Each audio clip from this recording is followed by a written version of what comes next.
Friends, summer बिल्कुल peak पे जा चुका है और ऐसे में हमारा जो पूरा का पूरा फैशन है ना वो बिल्कुल चेंज हो जाता है विंटर से सीधा समर में। और क्लोथिंग हो चाहे एक्सेसरीज हो, बहुत सारी चीज़ें होती है जो कि हमें चेंज करनी होती है एज पर समर फैशन, और उसके कारण बहुत सारे हम मिस्टेक्स भी कर देते हैं। तो ऐसे कौन से मिस्टेक्स है जो कि हमें समर में डेफिनेटली अवॉइड करनी चाहिए। हेलो एवरीवन, मैं हूं नेहा और स्वागत है आप सबका फाइंड योर फैशन हिंदी में। एंड वीडियो स्टार्ट करने के पहले आप मुझे इंस्टा पर जरूर फॉलो करें, वहाँ पर मैं स्टाइलिंग आइडियाज़ देती हूँ, रैंडम बहुत सारे रील्स बनाती हूँ, अपने सब्सक्राइबर से चैट करती हूँ एंड अपना करंट लुक भी शेयर करती हूँ। मेरा इंस्टा आईडी है फाइंड योर फैशन 01। और अब चलिए समर मिस्टेक्स की बातें करते हैं। So first and the most common mistakes जो कि हम सारी लड़कियां कर देती हैं, और वो होती है कपड़ों का चुनाव करने में, सिलेक्शन करने में, और नॉन ब्रीदेबल फैब्रिक और ब्रीदेबल फैब्रिक के बीच में डिफरेंस समझने में। क्या होता है ना, हमें ऐसा लगता है कि जो भी पतली फैब्रिक की जो भी कपड़े हैं वो हम पहन सकते हैं आराम से गर्मियों में, ताकि उसमें हमें बहुत ही ज़्यादा लाइट फील हो, बट ऐसा बिल्कुल भी नहीं है। बहुत बार आपने खुद भी नोटिस किया होगा कि आप काफ़ी थिन फैब्रिक का आपने कोई ड्रेस पहना है बट आपको फिर भी गर्मी लग रही है। क्यों? क्योंकि आपने नॉन ब्रीदेबल फैब्रिक का ड्रेस पहना है। देखिए, आपको ब्रीदेबल और नॉन ब्रीदेबल दोनों का जो फैब्रिक होता है उसमें आपको अंतर समझना बहुत ज़्यादा ज़रूरी है। जितने भी सैटिन होते हैं, टेरी कॉटन होते हैं, पॉलिएस्टर होते हैं, ये सारी फैब्रिक जो होते हैं वो होते हैं नॉन ब्रीदेबल। उसमें आपकी स्किन सांस नहीं लेगी और आपको कहीं ना कहीं घुटन और ज़्यादा गर्मी, ज़्यादा स्वेटिंग की प्रॉब्लम होगी। और पतला एक फैब्रिक होने के बावजूद ये आपको काफ़ी स्वेटी फील कराएगा। इसके जगह आप डेफिनेटली आप यूज़ कर सकते हो जो भी लिनन के होते हैं, कॉटन के होते हैं, रेयॉन में भी पतला रेयॉन। मुझे एक मेरी सब्सक्राइबर ने मुझे कमेंट किया था कि नेहा, रेयॉन जो होता है वो समर फ्रेंडली नहीं होता है। डेफिनेटली आप यदि मोटा रेयॉन लोगे तो कहाँ से समर फ्रेंडली होगा। जो बिल्कुल कॉटन के साथ ब्लेंडेड होता है ना रेयॉन, बिल्कुल लाइट रेयॉन, आप लीवा की कुर्तीज़ लीजिए, समर में पहनिए, देखिए आपको कितना लाइट फील होगा। मेरे पास एक कुर्ती मैं आपको दिखाती हूँ। सी, ये जो कुर्ती मेरी है ये मैंने बहुत बार पहना है, आपके साथ शेयर भी किया है। और ये एक्चुअली ये ड्रेस है, और ये ड्रेस रेयॉन फैब्रिक का ही है बट बहुत ही पतले रेयॉन का है। तो जितने भी ब्रीदेबल फैब्रिक है आप उसमें यूज़ कीजिए। जो भी गंजी मटेरियल के जो कपड़े होते हैं, लाइक आप देखो ये जो टी शर्ट का जो कपड़ा होता है इस तरह का, उसमें भी आपको बहुत अच्छा फील होगा। भले ही ये थोड़ा थिक क्यों ना हो, बट आपका वो सैटिन, टेरी कॉटन, पॉलिएस्टर उससे कहीं ज़्यादा अच्छा होगा। नेक्स्ट जो मिस्टेक लड़कियां करती हैं जो कि काफ़ी कॉमन है, वो पता है क्या है? आपने अपने आसपास भी देखा होगा कि पसीने से भीगने के बाद जो कपड़ा होता है वो क्या होता है, सी थ्रू हो जाता है और इनर दिखने लगता है। बहुत सारी लेडीज़ को आपने देखा होगा, और जिन जिन लोगों ने देखा है या फिर खुद के साथ जिनके साथ हुआ है ना, नीचे प्लीज़ कमेंट कीजिए, क्योंकि ये बहुत ही एम्बैरेसिंग मोमेंट हो जाता है। और मेरे ख्याल से ना ये आपको थोड़ा ध्यान देना होगा।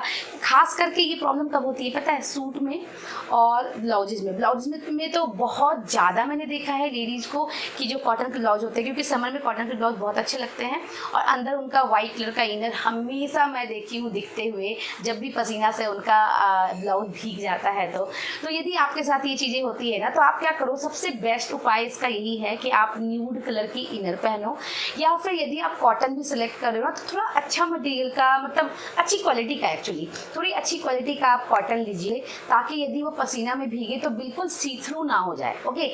और सूट में भी जितने भी सूट होते हैं आप देखोगे कि जब पसीने से वो भीगता है तो सी थ्रू होने लगता है और पूरा का पूरा आपका इनर वियर दिखता है।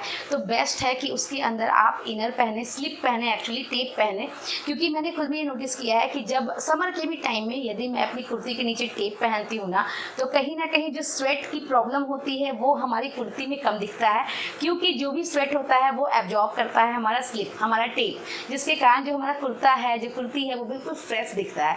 तो आप ये भी कर सकती हैं। और खास करके ये जो ट्रांजी वाली जो प्रॉब्लम है ना वो समर में ही होती है, तो इनर का खास ख्याल रखें और दूसरा स्लिप यूज करें। नेक्स्ट मिस्टेक हम लड़कियों से होती है फिट को लेकर। देखिए, जो वेल फिटेड, जो हगिंग वाले जो जितने भी ड्रेस होते हैं ना वो सारे मौसम में अच्छे लगते हैं, अच्छा फील कराते हैं हमें, लेकिन जहाँ गर्मियों की बात होती है वहाँ आपने बहुत सारी वुमेन को क्या मेन को भी देखा होगा कि बिल्कुल टाइट फिटिंग वाले जो कपड़े होते हैं ना उसमें बिल्कुल स्वेट का दाग हो जाता है अंडर आर्म्स के पास, बैक में, बर्स्ट के नीचे, एंड वो बहुत ही ज़्यादा बुरा दिखता है। तो आप उतना वेल टाइट फिटेड मत पहनिए, थोड़ा सा लूज रखिए, ज़्यादा नहीं, 1 इंच आप लूज रखिए ना, आपको खुद में फील होगा कि यदि स्वेटिंग भी होगी तो बिल्कुल पूरा का पूरा आपका ड्रेस नहीं भीगेगा, वो थोड़ा थोड़ा आपका जो स्वेट है वो एयर के कारण वो सूखेगा भी। बट आपने या जहाँ पहना बिल्कुल टाइट फिटेड कपड़े, उसमें क्या होता है कि स्वेटिंग भी ज़्यादा होती है, क्योंकि आप अनकंफर्टेबल फील करते हो, स्वेटिंग ज़्यादा होती है तो पूरे कपड़ों में दिखती है, उसके फिर मार्क्स भी रह जाते हैं। तो थोड़ा सा अवॉइड कीजिए समर में खास करके। इनफैक्ट मैं भी पहले बिल्कुल वेल फिटेड कुर्ती और चूड़ीदार पहनती थी, बहुत ही ज़्यादा वेल फिटेड जिप वाली मैं बनवाती थी, बट अब मैं वैसा नहीं करती हूँ। समर में खास करके मैं 1 इंच लूज ही अपने ड्रेसेस को रखती हूँ और वो मुझे कहीं ज़्यादा कंफर्टेबल एंड एयरी फील कराता है। नेक्स्ट मिस्टेक अगेन काफ़ी यदि मैं कहूँ तो कॉमन है और बहुत सारी लड़कियां इस बात को जानती भी हैं कि हम जितना डार्क कलर पहनेंगे उतना ज़्यादा हमें स्वेट होगा, ज़्यादा गर्मी लगेगी, क्योंकि जो dark black, blue, maroon, bottle green जितने भी डार्क शेड होते हैं ना वो लाइट एब्जॉर्ब करते हैं, राइट, और जितने भी लाइट शेड होते हैं वो रिपील करते हैं, ये हमने साइंस में पढ़ा है।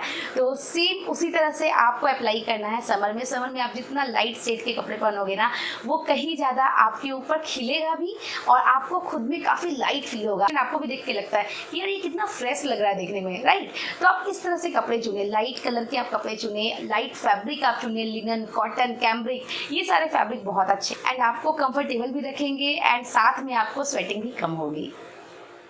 नेक्स्ट मिस्टेक होता है पता है क्या, अपने बालों को लेकर।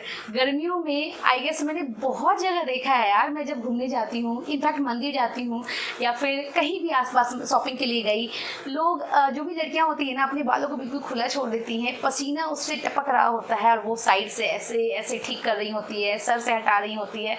क्यों करना है? जब समर है तो ज़रूरी है अपने हेयर को बिल्कुल खुला रख के फ्लॉन्ट करना। यदि आप कंफर्टेबल हो या फिर आप ऐसी जगह जा रहे हो जहाँ पे प्रॉपर एसी है या फिर उतनी गर्मी नहीं है तो बिल्कुल चलता है, बट जब आप ऐसी जगह जा रहे हो जहाँ पे काफ़ी ज़्यादा स्वेट आपको हो रही है, पूरा पसीना से आप लदे पड़े हो और ऊपर से आपका हेयर भी है वो इधर इधर पूरा उलझ रहा है, क्यों करना है ऐसा? जब समर है तो अच्छी तरह से अपने बालों को टाई कीजिए, डिफरेंट हेयर स्टाइल बनाइए। इनफैक्ट अभी तो ब्रेड वाले हेयर स्टाइल कितनी ज़्यादा चले हुए हैं, आप फ्रेंच ब्रेड बना सकते हो, सिंपल ब्रेड बना सकते हो, पोनी कर सकते हो, 2 ब्रेड बनाओ, सिंगल ब्रेड बनाओ, बहुत तरह की ट्विस्ट वाली जो ब्रेड होती है वो सारा कुछ चला हुआ है। शॉर्ट हेयर है, आप देखो मैं हमेशा उठा के हमेशा क्लच लगाती हूँ या कुछ ना कुछ मतलब टाई कर देती हूँ समर में खास करके, या फिर मैं पूरा उठा के बन बना लेती हूँ, वो मुझे सबसे बेस्ट लगता है समर में।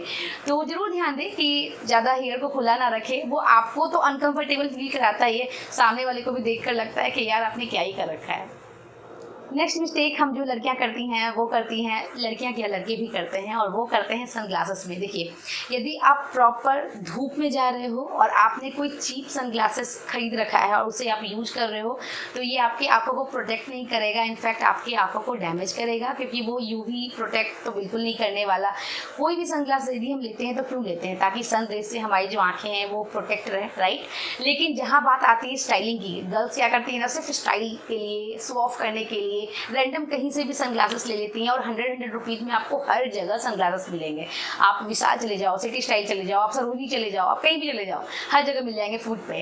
तो उस तरह के जो सनग्लासेस होते हैं देखने में बहुत स्टाइलिश लगते हैं, डेफिनेटली आप खरीदिए, लेकिन सिर्फ फोटो वगैरह क्लिक करने के लिए खरीदिए ना, आप उसे प्रॉपर एज अ सनग्लास जो कि पूरे दोपहर में आप उसे यूज कर रहे हो वैसे मत कीजिए, क्योंकि वो आपकी आंखों को डैमेज कर देगा। तो इससे अच्छा है कि आप थोड़ा सा इन्वेस्ट कीजिए, एक अच्छा सा सनग्लास लीजिए, ब्रांडेड सनग्लास लीजिए जो कि आपकी आंखों को प्रोटेक्ट करे। और यदि आप नहीं भी ले रही हैं, आप यदि सस्ता वाला यदि सनग्लासेस ले रही है ना तो सिर्फ आप फोटोज वगैरह क्लिक करवाइए, लेकिन प्रॉपर सनग्लास का यूज उससे मत कीजिए। नेक्स्ट मिस्टेक आई गेस बहुत सारी लेडीज ने करना छोड़ दिया है एंड दैट इज लेयरिंग। और वो क्या होता है ना कि आप समर आ चुका है और उसमें यदि आप बहुत ज़्यादा लेयरिंग करोगे अपने मेकअप में तो क्या होगा, फेस काफ़ी केकी दिखेगा एंड वो देखने में बिल्कुल भी अच्छा नहीं लगता। इनफैक्ट मेरे बहुत सारे सब्सक्राइबर मुझसे पूछते हैं कि नेहा मेरा जो फेस है वो केकी हो जाता है हम जब भी मेकअप करते हैं तो मैं आपको पर्सनली ये एडवाइस भी की हूँ एंड मैं यहाँ पर भी बोल रही हूँ कि लेयरिंग आप कम कीजिए। देखिए अब जितनी ज़्यादा लेयरिंग करेंगे आपको बहुत सारे वीडियोज़ मिलेंगे यूट्यूब पे, पहले सीरम लगाओ, नहीं पहले सीरम नहीं, पहले टोनर लगाओ, पहले टोनर लगाओ, देन फिर सीरम लगाओ, फिर प्राइमर लगाओ, फिर उसके ऊपर मॉइस्चराइजर लगाओ, मॉइस्चराइजर के ऊपर आप सनस्क्रीन लगाओ, देन फिर अपना बेस लगाओ, बेस के ऊपर कंसीलर लगाओ, कंसीलर के ऊपर आपको कॉम्पैक्ट लगाना है, उसके ऊपर ब्लश लगाना है, 9 लेयर, उसके बाद हाइलाइटर भी है, फिर फिक्सर भी है, 11 लेयर हो जाते हैं आपके सिर्फ मेकअप में। तो प्लीज़ मत कीजिए, समर का टाइम है, सिंपली आप एक क्रीम उठाइए, उस क्रीम को अपने फेस पे यूज कीजिए जो कि आपके फेस पे बिल्कुल परफेक्टली जाए। टिंटेड आप क्रीम लगा सकते हो, मैं जनरली ऐसी ही क्रीम यूज करती हूँ जो कि टिंटेड भी हो, साथ में सनस्क्रीन भी हो, ताकि उसके ऊपर मुझे ज़्यादा लेयरिंग करने की ज़रूरत ना हो। आप एक क्रीम लगाओ, हल्का सा ब्लश लगाओ, देन फिर पाउडर से बिल्कुल मैट कर लो। ये सिंपल सी चीज़ें करो। और मैंने आप लोगों के लिए एक वीडियो ऐसा लाया था कि समर में बिल्कुल 5 प्रोडक्ट के साथ आप कैसे मेकअप कर सकते हो। मैं नीचे लिंक प्रोवाइड करूँगी, तो जाकर एक बार चेकआउट कर लेना। बट लेयरिंग जितना कम करोगे फेस उतना ज़्यादा ग्लो करेगा, ज़्यादा ब्रेकआउट्स नहीं होंगे, तो इस बात का भी ज़रूर ख्याल रखना। नेक्स्ट मिस्टेक लड़कियाँ करती हैं एक्सेसरीज को लेकर। सबसे पहले तो आपको ये समझना होगा कि समर है, एक्सेसरीज आप जितना मिनिमल रखें आप उतना कंफर्टेबल रहेंगी। क्योंकि यदि आपने बहुत ज़्यादा चूड़ी पहनी उसके नीचे स्वेट होगा, बहुत ज़्यादा हैवी नेकलेस पहना या फिर गले में बहुत ज़्यादा लेयरिंग करी तो उसके नीचे भी स्वेटिंग होती है। ईयरिंग आपने बहुत हैवी पहने तो आपको खुद में अनकंफर्टेबल फील होगा, स्वेटिंग अगेन ज़्यादा होगी। तो मिनिमल रखें अपने एक्सेसरीज को। ऐसी ज्वेलरी पहने, ऐसा जो भी आपको पहनना है ऐसा पहने जिससे आपको रिएक्शन ना हो। और ख़ास करके समर में ना स्वेट के साथ काफ़ी ज़्यादा रिएक्शन हो जाता है, तो ज़रूर इसका ध्यान रखें और फिर जाके कोई भी एक्सेसरीज पहने। नेक्स्ट प्रॉब्लम जो होती है वो होती है स्टिंकिंग अंडर आर्म्स की। और मैंने बहुत सारी लड़कियों को देखा है, एक्चुअली बहुत बुरा लगता है। आप बोल भी नहीं पाते हो कि आपके अंडर आर्म्स बहुत ज़्यादा स्टिंक कर रहे हैं या फिर आप बहुत ज़्यादा स्मेल कर रहे हो। देखो, मैं ये जो होती है ना, ये अपनी पर्सनल हाइजीन की बात होती है। मैं आपको एक इसमें पर्सनल टिप देना चाहती हूँ कि आप अपने अंडर आर्म्स पे लेमन का जो छिलका होता है ना, वो आप रब कीजिए। उससे आपकी स्टिंकिंग की प्रॉब्लम बिल्कुल ऐसे सॉल्व हो जाएगी। आप कितना भी डीओ लगा लो, रोल ऑन डिओड्रेंट लगा लो, आपका कोई काम नहीं आने वाला जब तक वहाँ के बैक्टीरिया नहीं हटेंगे तब तक। ओके, तो ये ज़रूर ट्राई कीजिए एंड ट्रस्ट मी, आप खुद ट्राई करके देखना। यदि आपके अंडर आर्म से भी स्मेल करते हैं ना, तो लेमन का जो छिलका होता है उसको अच्छी तरह से वहाँ पर रब करो। पहले तो आप वॉश करो, सिंपल जो भी आप सोप यूज कर रहे हो या फेस वॉश यूज कर रहे हो, आप उससे अच्छी तरह से वॉश कर लो। देन अच्छी तरह से उसमें रब करो एंड देन फिर आप नहा लो। ओके, एंड आप खुद देखोगे कि आपका जो अंडर आर्म्स का जो स्मेल था वो कितना ज़्यादा रिड्यूस हो जाएगा। देन फिर आप रोल ऑन लगाओ, चाहे डीओ लगाओ, आप कुछ भी लगाओ, बट वो आपकी बैक्टीरिया को बहुत हद तक कंट्रोल करेगा। तो ये भी ज़रूर ध्यान रखें। इसके अलावा बहुत सारा पानी पिए। अपने फेस, अपने स्किन पे कम से कम आपको केमिकल यूज करना है। जितने भी प्रोडक्ट होते हैं देखिए उसमें केमिकल होते ही होते हैं, तो थोड़ा सा अवॉइड कीजिए समर में, वरना ब्रेकआउट्स और स्किन में इचीनेस या रैशनेस की प्रॉब्लम बहुत ज़्यादा बढ़ जाती है। जो भी वाटर कंटेंट फ्रूट होते हैं वो ज़्यादा यूज कीजिए। सनस्क्रीन बिल्कुल नहीं भूलना है। So friends, that's it. ये सारी चीज़ें हैं जिनका आपको ख्याल रखना चाहिए। ये छोटे छोटे से मिस्टेक्स हैं जो कि हमसे हो जाती है। एंड यदि ये वीडियो अभी तक आप देख रहे हो तो डेफिनेटली आपको पसंद आया है, और यदि पसंद आया है तो अपनी फैमिली और फ्रेंड्स के साथ जरूर शेयर करें ताकि वो भी ये मिस्टेक्स ना करें। एंड प्लीज़ मुझे कमेंट करें कि आपको ये वीडियो कैसा लगा। एंड तब तक के लिए हंसते रहिए, मुस्कुराते रहिए, अपनी फैमिली का ख्याल रखिए। मैं जल्दी आप लोगों से मिलूंगी एक नए वीडियो के साथ। Till then take care, bye bye.